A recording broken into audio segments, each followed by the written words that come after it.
Rendez-moi cette épée! Plus de vigueur! Dès que vous frappez, vous vous écartez pour esquiver. Plus fort, allez! Attention à votre bouclier! Du nerf, bande de mollassons!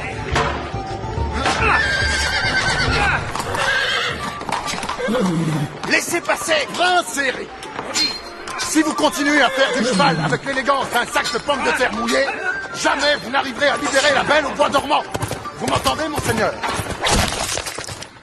Continuez, vous. File! Je suis fort. Je suis là! Ne laissez pas de réduire votre ennemi. File. Enfin. Oncle Auguste? Oui. Laisse-moi te regarder. Tu as 15 ans, mon garçon, c'est bien ça? Les écuries sont là-bas. Tiens.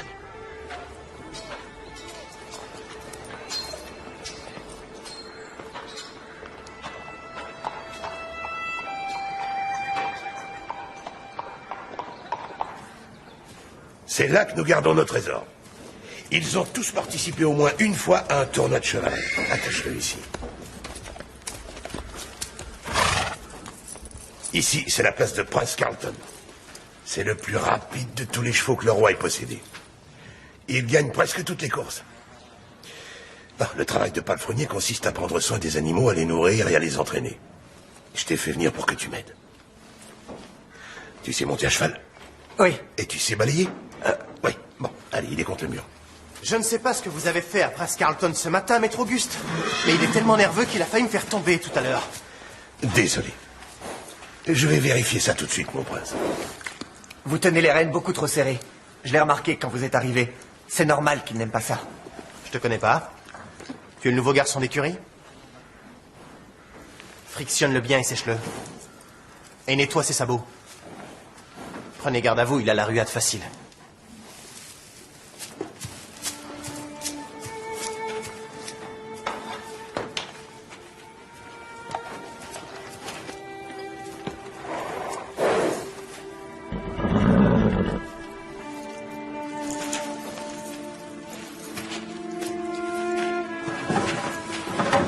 Ne fais plus jamais ça. À moins que tu ne veuilles te faire renvoyer. Un garçon d'écurie ne parle pas comme ça à un prince. Allez, viens.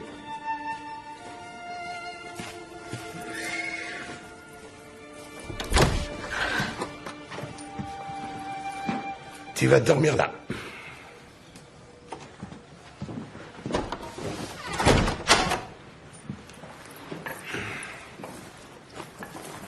Tu sais y faire avec les animaux. Oui. C'était mes meilleurs amis à la ferme. Pourquoi ne m'as-tu écrit que maintenant? Pourquoi m'avoir envoyé vivre avec des étrangers? Assieds-toi. Venir à pied jusqu'ici a dû te creuser l'estomac.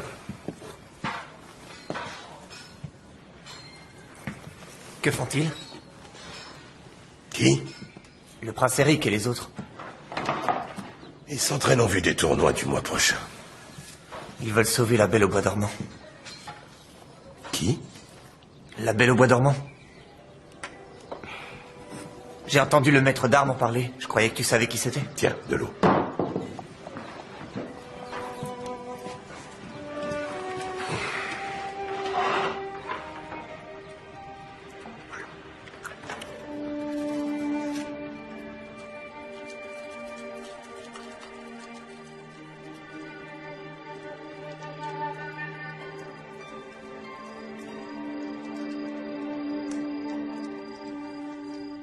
Tu refuses toujours d'en parler. Pourquoi? Nous avons été obligés d'agir de la sorte. Un jour, tu comprendras. Je veux comprendre maintenant. Oncle Auguste, pourquoi s'entraînent-ils aussi dur? Pourquoi doivent-ils libérer une jeune femme qui dort?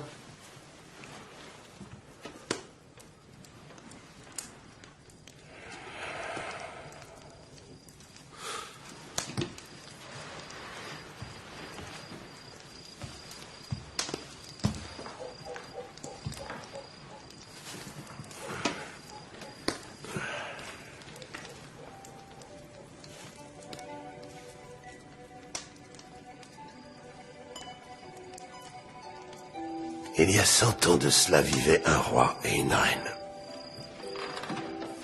qui chaque jour, en se levant, disaient « Si seulement nous avions un enfant ».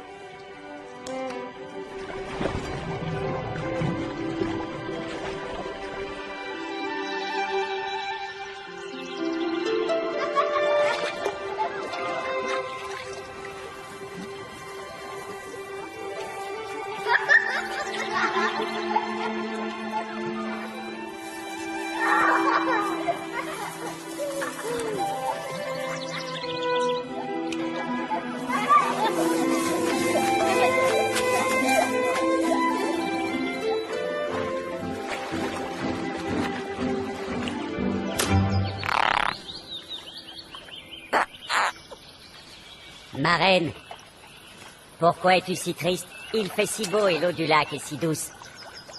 Est-ce à moi que tu parles, petite grenouille? Me voilà en train de parler à une grenouille, je vais vraiment très mal. Tu préférerais parler à une carpe ou à un écureuil? Non. Non, c'est juste que c'est... Dis-moi ce qui ne va pas, Marraine. Ce n'est pas parce que je suis une grenouille que je ne connais rien aux hommes et au monde. Oui, tu as raison. Je suis désolée.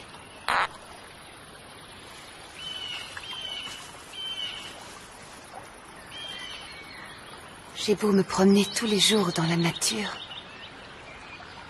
Sa beauté n'émeut pas mon cœur. Je souhaite tellement avoir un enfant que rien ni personne ne peut me rendre heureuse. Chaque jour, la tristesse grandit en moi. Car les années passant, j'ai peur d'être trop âgée pour porter un enfant. Sèche tes larmes, Marraine. Ton vœu va se réaliser. Avant qu'une année ne soit passée, tu mettras une fillette au monde. Comment peux-tu en être certaine?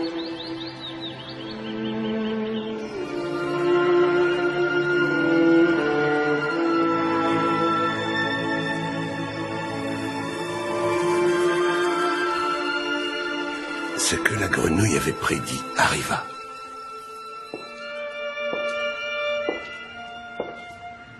Avant que l'année ne soit passée,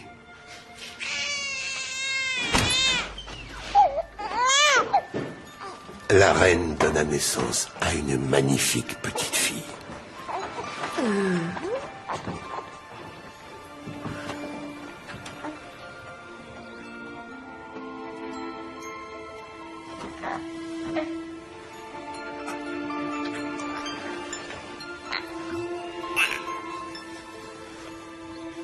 Envoyez des messagers dans tous les royaumes. Je veux que tout le monde, hommes ou animaux, apprenne la naissance de ma fille. Elle s'appellera... Appelons-la Rose. Elle s'appellera Rose. Ah. Nous allons organiser une grande fête pour célébrer comme il se doit ce jour merveilleux. Veillez à inviter notre famille ainsi que nos amis, mais surtout, n'oubliez pas d'inviter les fées, afin qu'elles se penchent sur Rose et qu'elles la dotent de la chance, de la vertu et de la beauté.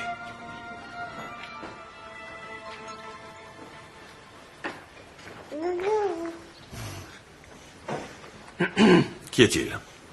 Que faites-vous encore ici au lieu d'obéir à mes ordres? Je vous prie de m'excuser, Majesté, mais je me dois de vous rappeler que les fées bienveillantes sont au nombre de 13 et que nous n'avons que 12 assiettes en or.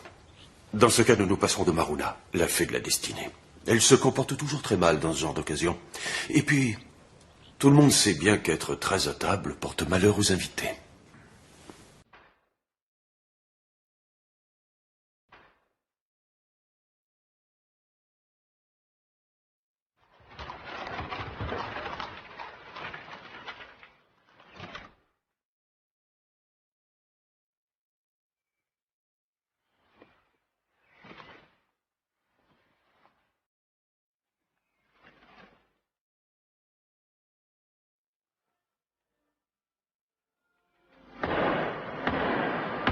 Le baron et la baronne de Bélanger.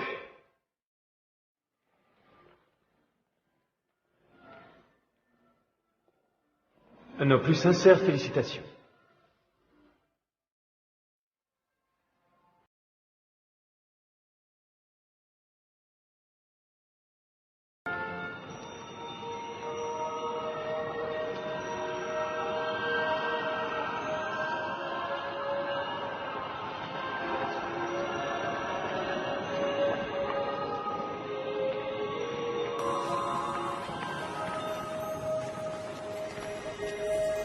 Je ne vois pas Maruna, et toi? Le roi n'a pas invité. Il n'a pas invité? Chère Rose, je m'incline devant toi et te fais don de la vertu. Et moi, Rose, je te fais don de la beauté. Chère Rose, je te fais don de la richesse. Je te fais don de la gentillesse. De la chasteté. Et moi, je te fais don de la modestie.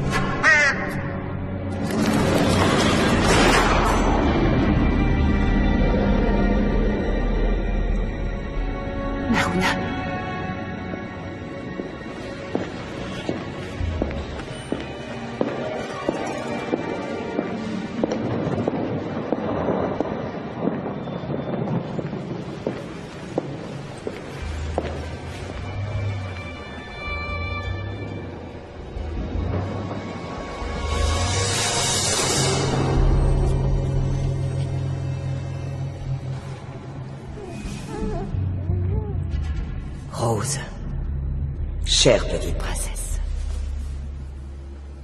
l'année de tes 15 ans, tu te piqueras le doigt à la pointe d'un fuseau et tu quitteras le monde des vivants dans la seconde.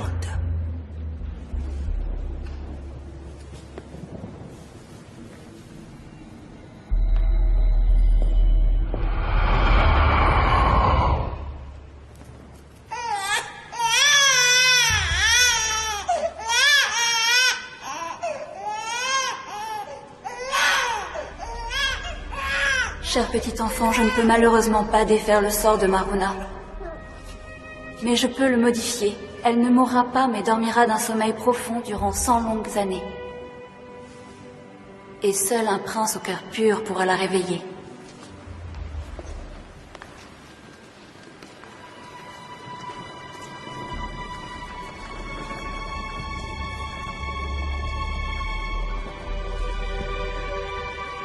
J'ordonne que ce qui vient de se passer reste à tout jamais secret, comme si ça n'avait jamais existé. Car si un jour j'apprenais que l'histoire du mauvais sort de Maruna arrivait aux oreilles de ma fille Rose, mon enfant adoré, je trouverais le coupable. Et noble ou paysan, je le bannirai du royaume.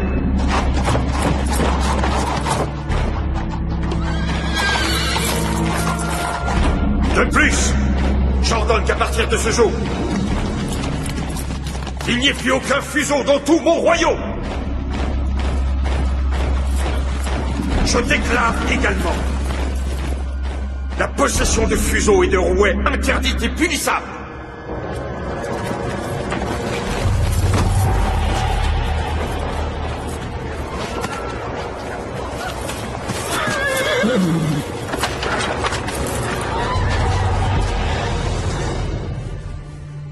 Toute personne allant à l'encontre de cette décision sera bannie à tout jamais.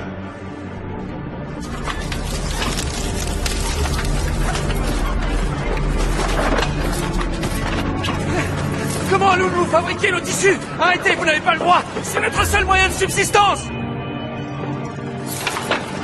À cause de ce roi sans pitié, on va être forcé de quitter nos maisons et notre pays. Les champs vont être désertés, abandonnés. Il n'y aura plus de récolte. Est-ce que c'est ça qu'il veut? Si nos roues s'arrêtent de tourner, nos enfants mourront de faim.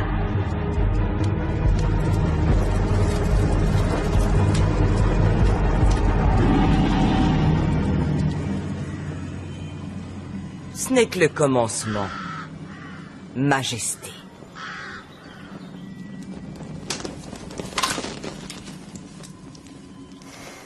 Les années passèrent et la princesse grandit. Elle possédait toutes les qualités dont les fées bienveillantes l'avaient dotée. Elle était si jolie, si gentille, si sensible, si compréhensive, que tout le monde ne pouvait avoir que de l'affection pour elle.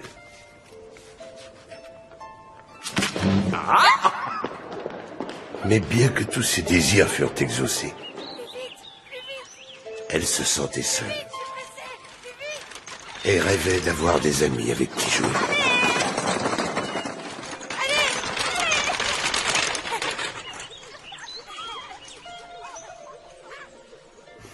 Bonne nuit, Rose.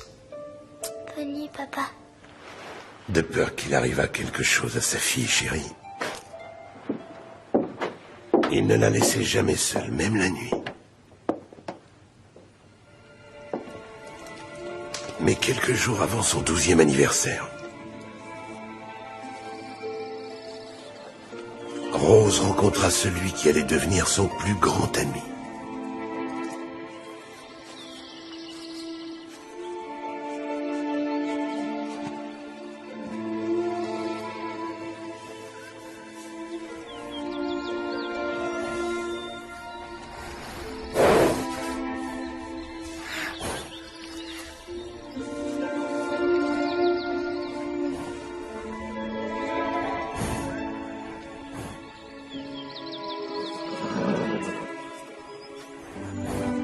Tu t'appelleras Miramis. Comme le Miramis qui guida ses frères dans la vallée des pommiers en fleurs.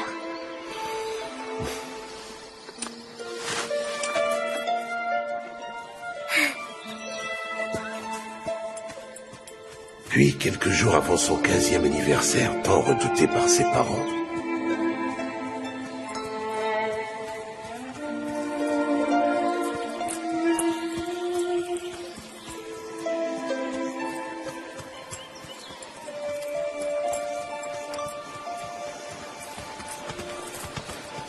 Allez, Miramis, au galop.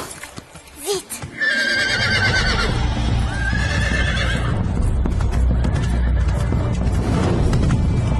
Princesse, arrêtez!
Quelle heure peut-il être?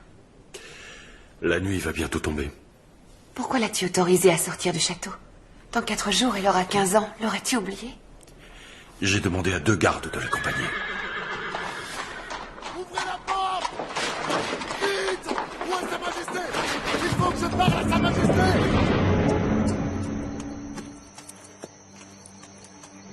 Ne t'inquiète pas, Miramis, je suis sûre qu'on va trouver de l'eau.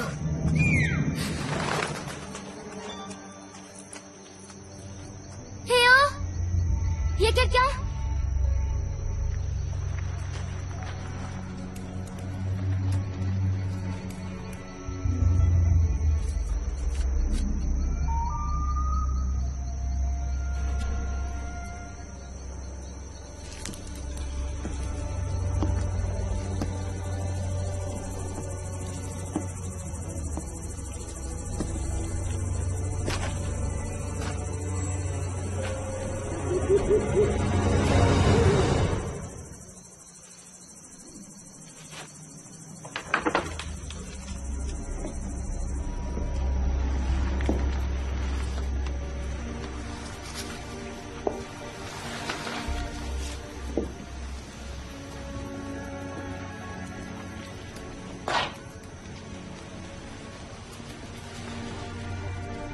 Il y a quelqu'un?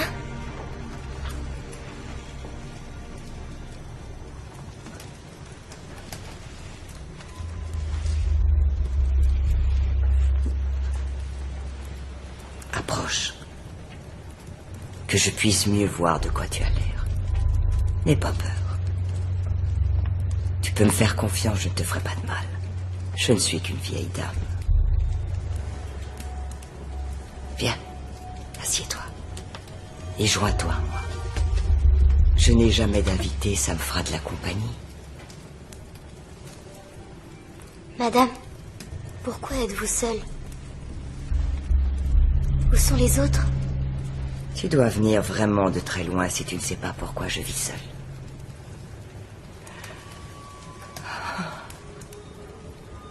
Tout le monde a quitté la région. Mais... qui s'occupe de vous? Qui vous prépare à manger? Qui vous allume le feu le matin? Moi, je fais tout moi-même. Mais... où est votre famille? D'abord, ce sont les femmes qui sont parties. Puis ce fut au tour des hommes et des enfants. Maintenant, ils vivent tous au-delà des collines. Ils sont devenus les sujets d'un autre royaume. Il n'y a que les vieilles personnes qui sont restées ici parce que, vu notre âge, voyager est beaucoup trop fatigant. Je suis sûre qu'ils reviendront bientôt. Ils ne reviendront pas ici. Il n'y a plus rien à faire ici de toute façon. Les terres sont plus cultivables. Depuis que les fuseaux sont totalement interdits, il n'y a plus de travail. C'est fini. Nos hommes et nos femmes n'ont pas eu d'autre choix que de partir.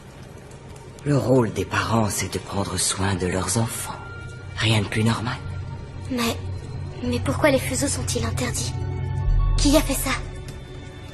C'est le roi qui a fait ça. C'est le roi, vous dites? Non, il n'a pas pu faire ça. Pourtant, c'est bien lui qui a pris cette décision.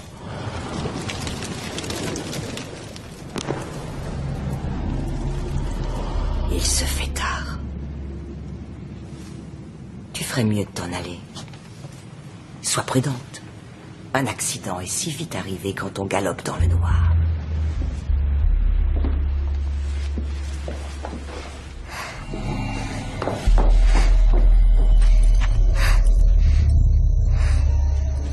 Allez, Miramis, ramène-nous au château. Cet endroit me fait peur.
Ma Rose. Oh, Rose. Rose, mon enfant.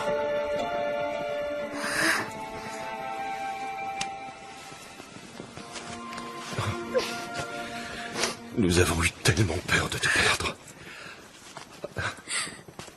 Viens. Je vais te ramener au château.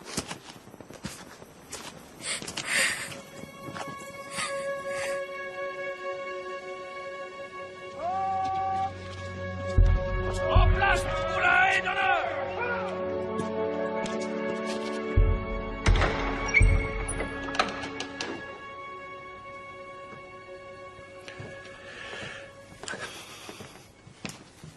Rose. Bon anniversaire, mon enfant. Regarde, il y a tellement de cadeaux que la table est presque trop petite. De la part du prince et de la princesse d'Arambert? Ah, Et ça, c'est de la part de ta tante, la comtesse Louise. Ces livres sont de ton précepteur, le baron de la Chanterie. Il veut que tu prennes goût à la littérature. De la part de tes cousins, ils m'ont fait promettre de ne pas l'ouvrir avant de te le donner. Pourquoi ne sont-ils pas venus me l'apporter? C'est mon anniversaire, j'ai 15 ans. Maman m'avait promis que je pourrais faire une course à cheval avec mes cousins. Écoute, Rose, tu as été très malade. Ton père a reporté la course, tu comprends? Je vais donc devoir passer une nouvelle fois mon anniversaire toute seule.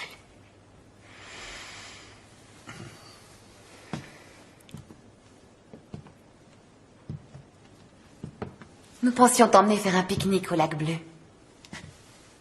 Il y aura peut-être la grenouille qui m'avait dit que j'aurais une petite fille merveilleuse et qui avait raison.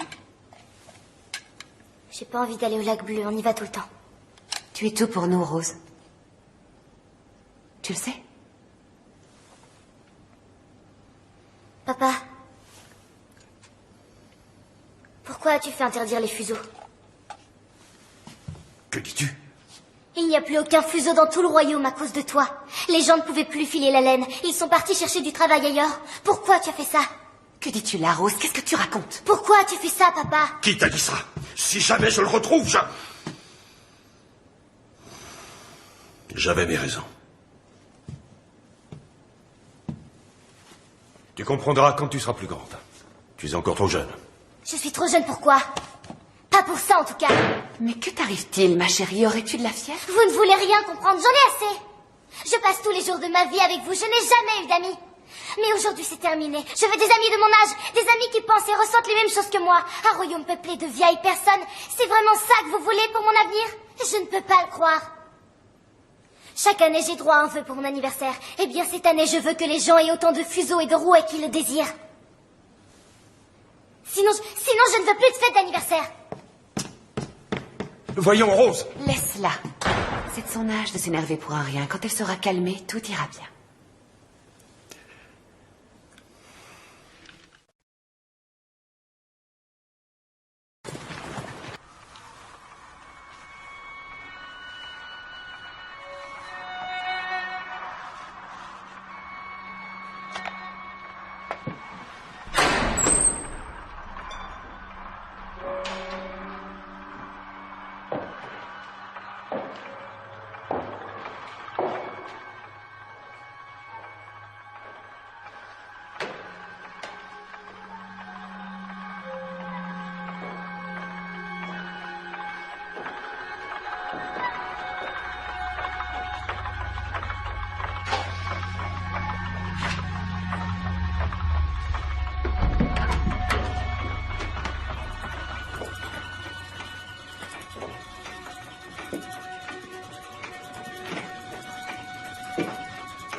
Bonjour, petite mère.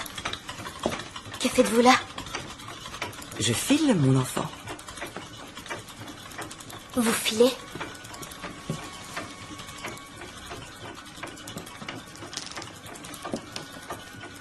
Qu'est donc cette chose qui sautille si joyeusement? C'est un fuseau et un rouet, tout simplement, mon enfant. Ça vous sert à filer le lin? Oui.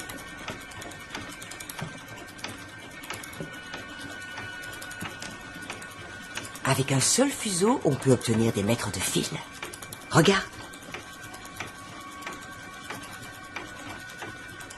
Après avoir tissé plusieurs pelotes de fil ensemble, on obtient de merveilleux tissus. Et avec ces tissus, on fabrique des nappes brodées, des serviettes, des rideaux et des robes aussi. Attrape.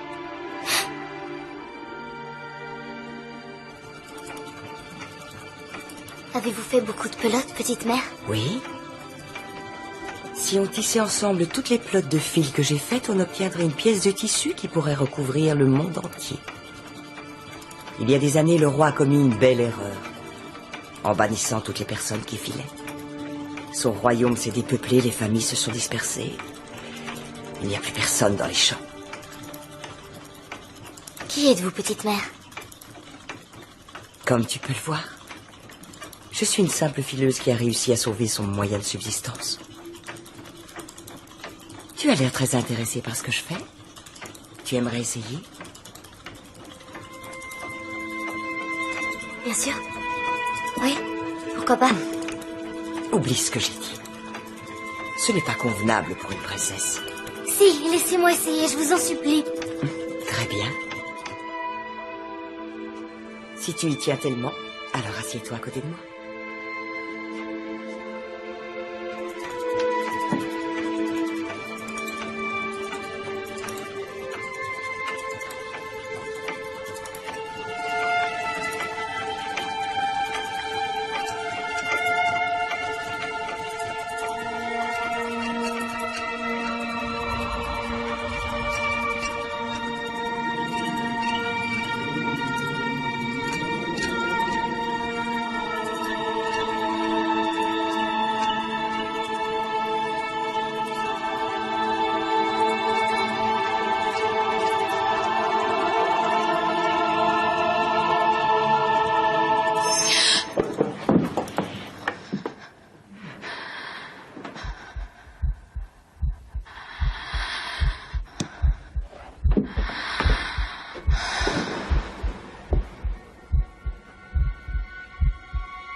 Le vent s'arrêta de souffler, et aucune feuille des arbres du château ne bougea ni ne tomba plus. Mais au cours de l'année qui s'ensuivit, des ronces se mirent à pousser autour du château, jusqu'à le recouvrir entièrement.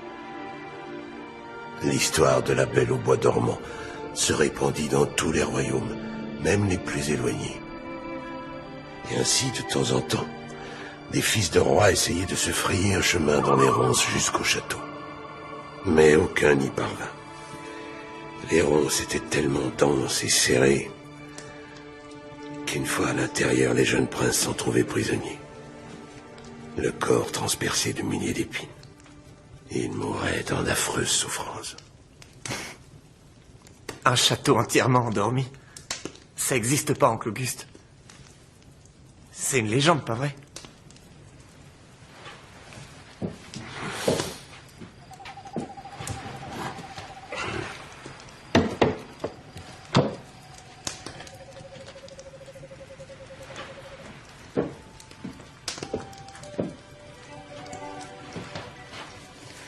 Ce médaillon a été peint par une personne qui se souvenait de la princesse avant qu'elle s'endorme. Voilà à quoi elle devrait ressembler. C'est la Belle au bois dormant? Elle est très belle. Oui, c'est vrai. Dormons, il est tard.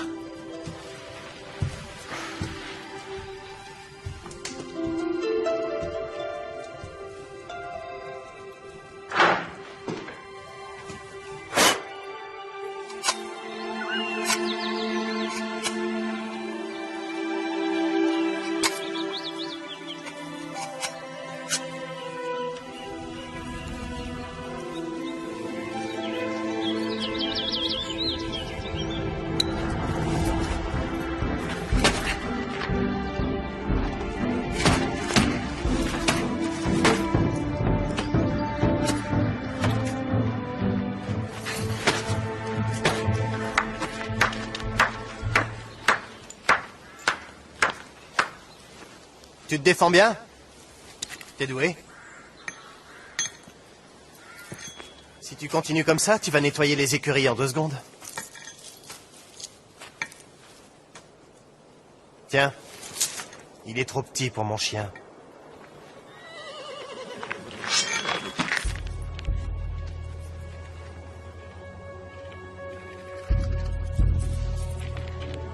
Tes coups sont tellement puissants que j'aurais peur que tu me coupes une oreille.